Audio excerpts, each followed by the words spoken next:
সোনারপুরে অপরাজিতা বিলের সমর্থনে একাধিক জায়গায় ধর্ণা কর্মসূচির আয়োজন করা হয় তৃণমূল কংগ্রেসের পক্ষ থেকে।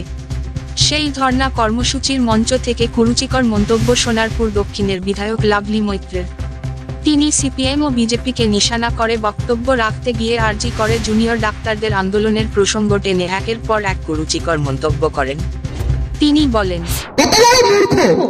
ব্যানারটা যদি করিস নাগরিক সমাজ, তাহলে একটু আলাদা কর। সেই লাল কালো, সেই সিপিএম এর আদল, সেই কমিউনিস্ট মার্ক্সবাদী পার্টি, তাদের আদলে তৈরি করে বলছে নাগরিক সমাজের রাত দখল কর্মসূচি।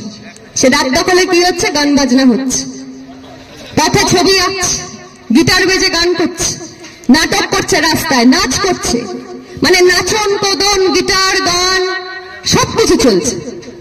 তাদের লক্ষ্য কি? তিলোত্তমার নাকি বিচার চাই। তিলোত্তমার বিচার নয়, তিলোত্তমার মা বাবার কষ্ট যন্ত্রণা, তাদের সন্তান হারা শোক, সেটাকে বাজারে বিক্রি করা, রাজনৈতিক মুনাফা তৈরি করা, রাজনৈতিক লাভ, এবং তার সাথে সাথে কি নিজেদের একটু আনন্দ ফুর্তি। এই যে বয়ফ্রেন্ড গার্লফ্রেন্ড বলছে, ঠিকই তো, সারা রাত একসাথে থাকা যাবে, গান বাজনা হবে, কিছু নেশাভান হবে, বিরিয়ানি খাওয়া হবে, ভালোই তো। সারা রাতটা যদি এভাবে কাটে।